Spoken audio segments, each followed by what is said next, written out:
Nah, pada pembahasan pertama kita bakal bahas integral garis kompleks. Nah, integral garis kompleks bisa ditulis sebagai integral dari fungsi Z terhadap Z. Nah, fz ini diintegralkan terhadap kurva C pada bidang kompleks Z. Nah, bisa ZT bidang kompleks itu bisa kita representasikan ke sumbu X dan sumbu Y. Maka ZT bisa ditulis XT ditambah YT. Nah, dari batasnya A sampai B. Dengan asumsi kurva C itu adalah smooth curve, maksudnya smooth itu nggak ada lika-likunya, garis biasa, kurvanya mempunyai turunan kontinu yang tidak nol pada setiap titiknya. Maka ZT bisa diturunkan karena tidak nol sama dengan XT ditambah IYT. Jadi disclaimer aja bahwa XT-nya ini sebenarnya ada dotnya, bahwa menunjukkan dot itu turunan pertama dari XT dan Y dot T itu Y dot itu untuk turunan pertama dari YT. Nah, secara geometri bisa kita tulis sebagai limit. Jadi ZT sama dengan limit delta T mendekati 0 dari ZT tambah delta T dikurang ZT dibagi delta T. Nah, jadi misalnya ada yang nanya kenapa bisa pembilangnya itu ZT ditambah delta T dikurang ZT, itu adalah pengurangan vektor dari vektor ZT dan vektor ZT ditambah delta T. Bisa dilihat di gambar sebelah kanan. Nah, sekarang definisi integral kompleks. Nah, jadi integral itu kan adalah luasan di bawah kurva yang dibagi kecil-kecil ya. Nah, jadi kita bagi interval A sampai B itu dengan titik-titik sebagai berikut. Nah, udah mencapai bagian-bagian tertentu, jadi jumlah keseluruhan dari tiap-tiap bagian itu adalah Sn namanya. Dengan N mendekati tak hingga, maka didapatkan integral garis sebagai berikut. Nah, kenapa bisa tak hingga, mendekati tak hingga? Karena dalam misalnya ada satu garis, terus kita bagi-bagi pada jadi bagian-bagian yang sangat kecil, maka kita nggak tahu bakal sampai sebanyak apa bagian yang kecil tersebut. Nah, ini sifat-sifat integral garis kompleks. Nah, sifat-sifat integral pada garis kompleks itu sama aja kayak integral biasanya. Nah, jadi kalau misalnya integral pada biasanya kan kalau misalnya koefisien bisa dikeluarin dulu untuk mempersimpel atau untuk mempermudah kita untuk melakukan integral. Untuk penjumlahan bisa integralkan masing-masing fungsinya. Misalnya ada fungsi 1 ditambah fungsi 2 diintegralkan terhadap dz, maka bisa kita integralkan satu-satu, jadi bisa kita integralkan f1 dulu ditambah integral f2. Nah, dengan masing-masing konstanta bisa dikeluarin. Terus untuk pembalikan arah, misalnya ada dari, kalau misalnya pada integral biasanya dari batas A sampai B, kalau misalnya kita mau ubah arahnya dari A sampai B jadi B ke A, maka kita akan kali -1. Terus untuk pembagian alur, misalnya ada dari Z0 sampai Z titik Z0 sampai Z kurvanya bisa kita potong jadi 2. Jadi batas pertama itu C1 dan batas kedua itu C2. Sekarang eksistensi dari integral garis. Nah, ini sebenarnya untuk menunjukkan bahwa integral garis pada bidang kompleks itu ada gitu loh. Jadi asumsi bahwa fz itu adalah kontinu dan kurvanya itu adalah piecewise smooth. Jadi mempengaruhi eksistensi integral garis kompleks. Ya, jadi kalau pada bidang kompleks kan ada U dan IV ya. Nah, terus U-nya itu terdiri dari X dan Y, dan begitu juga pada V-nya. Nah, terus bisa direpresentasikan untuk Sn-nya, jadi Sn sama dengan delta U ditambah IV dikali delta XM ditambah I delta YM.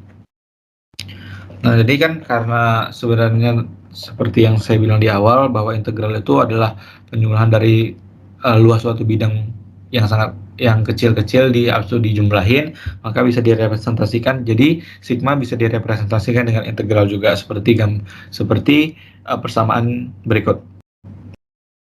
Nah, jadi untuk metode perhitungan 1 yaitu integral yang udah terdefinisi batasnya itu dari mana ke mana. Contoh dari A sampai integral fx terhadap x dari A sampai B.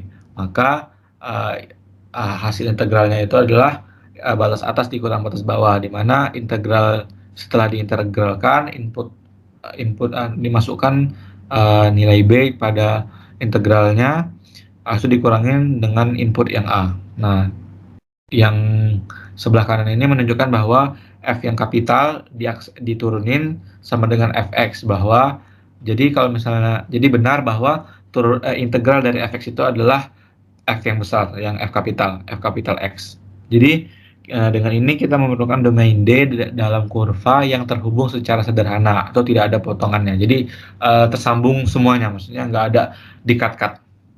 Kita bagi bagian-bagian terkecil kayak tadi, misalnya kita potong-potong gitu ya. Dan maksudnya potong-potongnya terputus. Selagi potong-potongnya nggak terputus nggak masalah.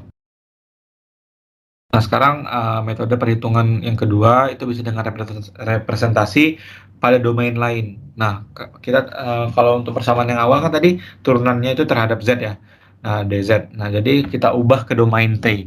Nah, gimana caranya? Kita tahu bahwa Z turunan pertama dari Z adalah DZ per DT. Nah, kalau misalnya kita mau ubah domain Z ke domain T, maka DZ sama dengan turunan pertama dari Z dikali DT.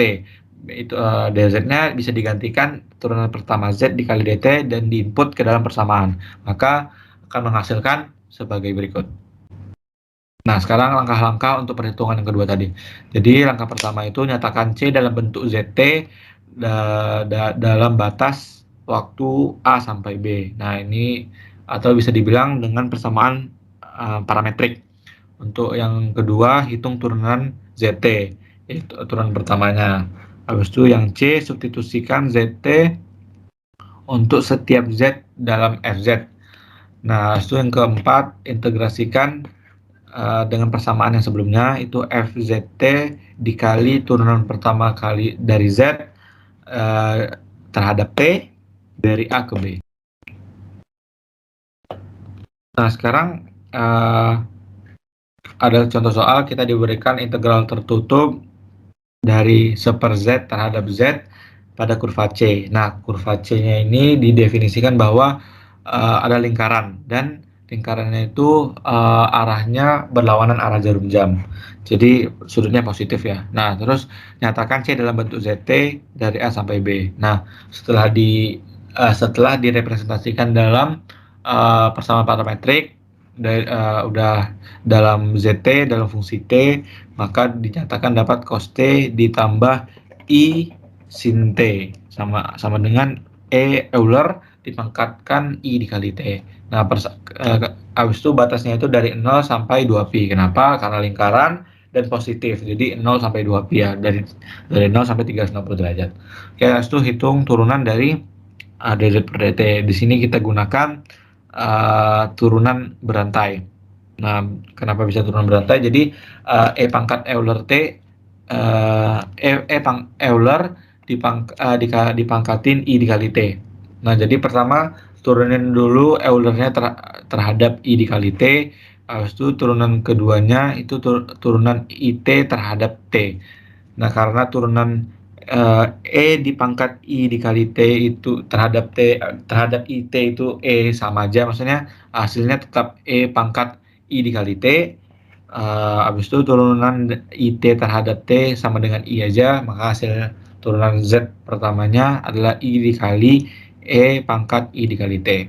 Nah, habis itu substitusikan ZT-nya untuk setiap Z. Nah, pada persamaan ini terdapat cuma satu Z, yaitu per Z. Nah, Z-nya itu di input dengan persamaan ZT-nya.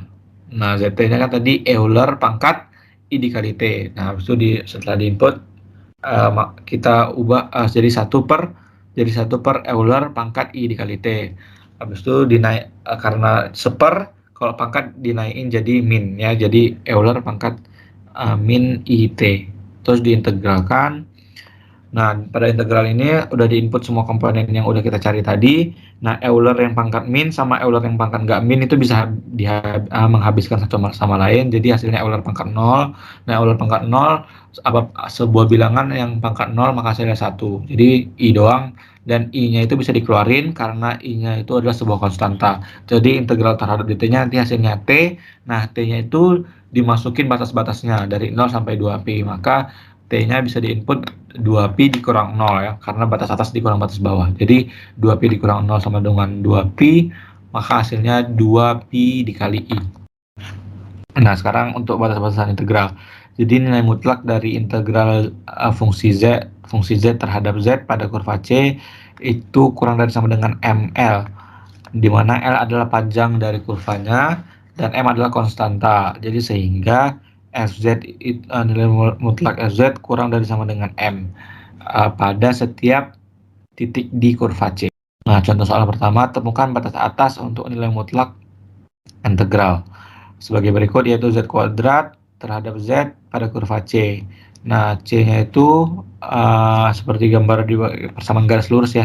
Jadi dari 0 sampai 1,1. Kalau misalnya 1,1 kita representasikan pada bidang kompleks, maka 1 ditambah I. Untuk penyelesaiannya sebagai berikut. Kita tahu bahwa tadi kan dari titik 0,0 ke 1,1. Maka bisa kita jadikan segitiga ya. Jadi alasnya 1, tingginya juga 1. Maka sisi miringnya akar 2. Nah, dengan demikian M-nya jadi 2 karena nilai mutlaknya itu kurang dari sama dengan M tadi ya, nilai mutlaknya. Fz-nya kan z kuadrat kurang dari sama dengan 2 untuk setiap titik pada C. Nah, terus karena tadi integral dari fungsi z terhadap z pada kurva C kurang dari sama dengan ml, di mana m-nya 2 dan l-nya akar 2. 2 akar 2 sama dengan 2,8284.